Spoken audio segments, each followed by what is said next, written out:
The stock market is often presented as a symbol of opportunity, freedom, and the promise that anyone with discipline and patience can build wealth over time. From television commercials to brokerage ads, we are taught that the market is a fair and equal system where every investor, from the professional trader on Wall Street to the teenager investing their first $50, gets the same chance to succeed. But the truth is much more complicated. The stock market is not just a platform for investing. It is a system influenced by psychology, algorithms, insider knowledge, and structural inequality. To understand how the market works, we need to start with what it was originally intended to be, and then explore how the reality diverges from the ideal. At its core, the stock market is a marketplace where investors buy ownership in companies. When you buy a share, you are purchasing a small piece of a business, and if the company performs well, your share increases in value. It sounds logical, pure, and efficient. In theory, stock prices reflect the actual performance of companies.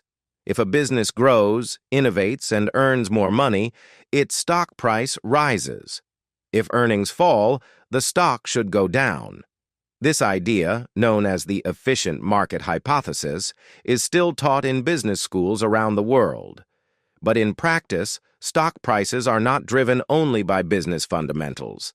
They are influenced by emotions, expectations, speculative bets, media narratives, and sometimes pure herd behavior.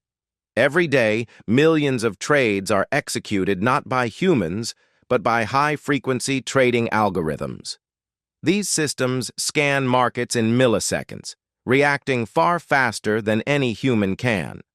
While individual investors are watching a stock tick up or down, these machines have already processed thousands of transactions, searching for tiny price differences they can profit from. This means that before many investors have even clicked buy, institutional machines have already gained their edge. The playing field is not level. Large financial firms have access to technology, information, and execution speed that the average investor can never compete with. This alone introduces a hidden imbalance in the system. Beyond that, the market is shaped heavily by institutional behavior. Hedge funds, pension funds, investment banks, and major asset managers control the vast majority of trading volume. When they buy or sell, they can move the market. Something as small as a large fund deciding to rebalance its portfolio can shift the price of a stock or even an entire sector. Yet retail traders, ordinary investors, often respond to this movement without ever understanding the cause. They get in or out of the market at the exact wrong time because they are reacting rather than anticipating. This is one of the ways the market betrays the small investor without ever explicitly breaking any rules. Another layer of complexity is that publicly available information is not always equal. Large institutions pay for advanced research, faster news feeds, analyst reports, satellite data, and even algorithms that read earnings transcripts in real time. Meanwhile, the average investor only has access to public news that is often delayed, incomplete, or interpreted emotionally by social media before facts are fully known. By the time a major story reaches the general public, the institutions have often already made their trades. Once again, the small investor arrives late to the party. On top of this, the stock market is driven by narratives, stories that move prices regardless of business performance. A company can have rising revenue, expanding customers, and solid financial results, yet its stock may fall simply because the market expected more. Likewise, a company with declining fundamentals may see its stock explode upward if the story is compelling enough.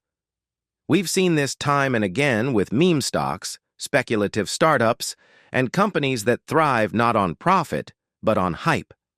The market trades on what people think will happen, not on what is happening. And this disconnect means investors can be punished even when they make the right decision logically. The psychology of the market is one of its most powerful forces. Fear and greed shape price movements more than spreadsheets ever will. When fear grips the market, During recessions, unexpected news, or geopolitical events, investors rush to sell, often at the worst possible moment.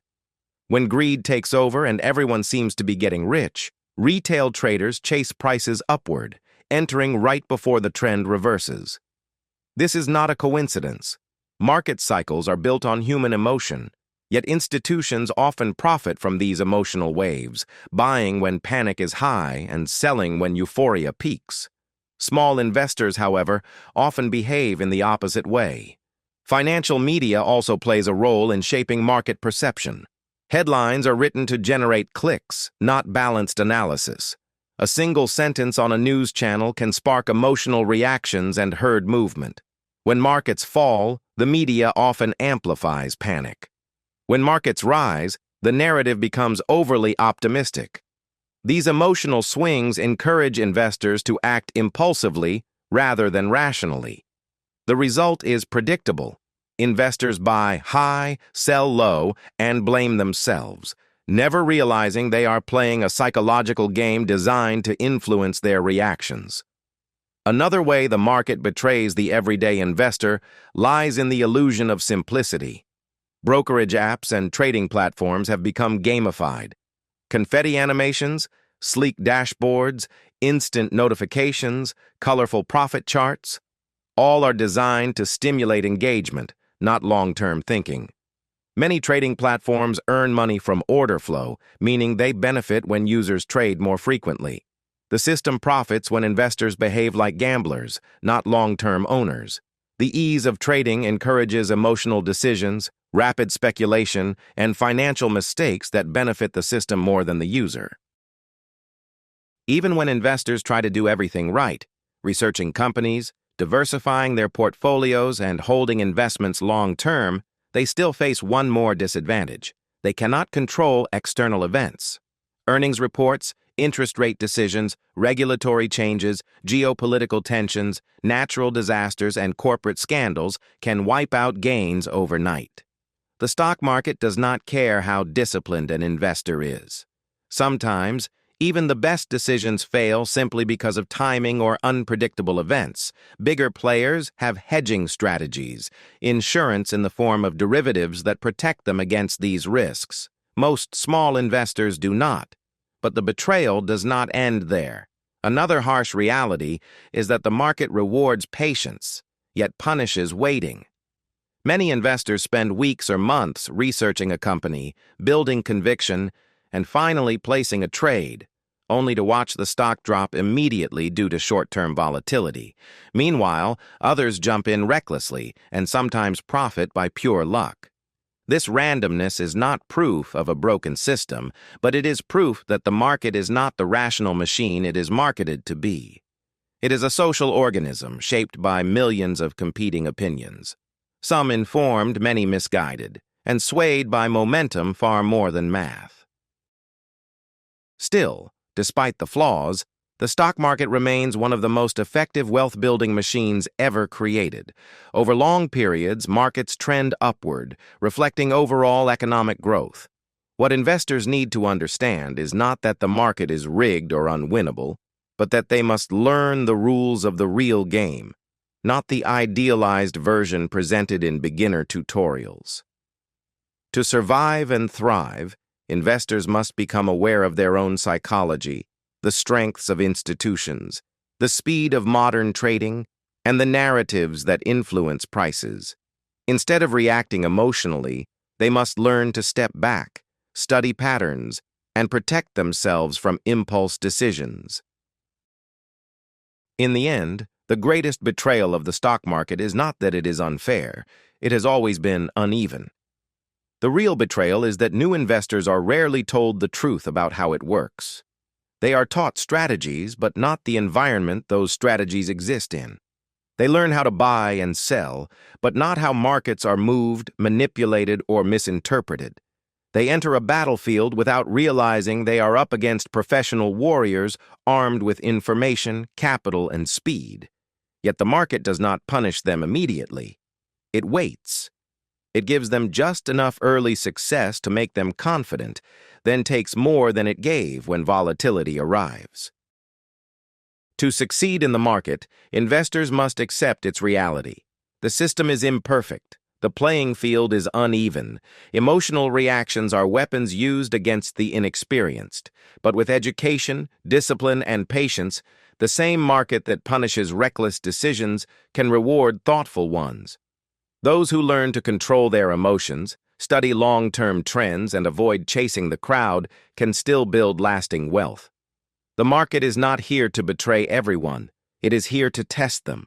And only those who learn how it really works earn the right to stay in the game. Thanks for watching.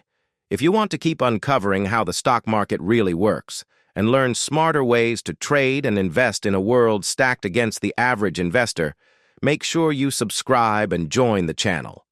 There's a lot more to learn, and together we'll stay one step ahead of the market.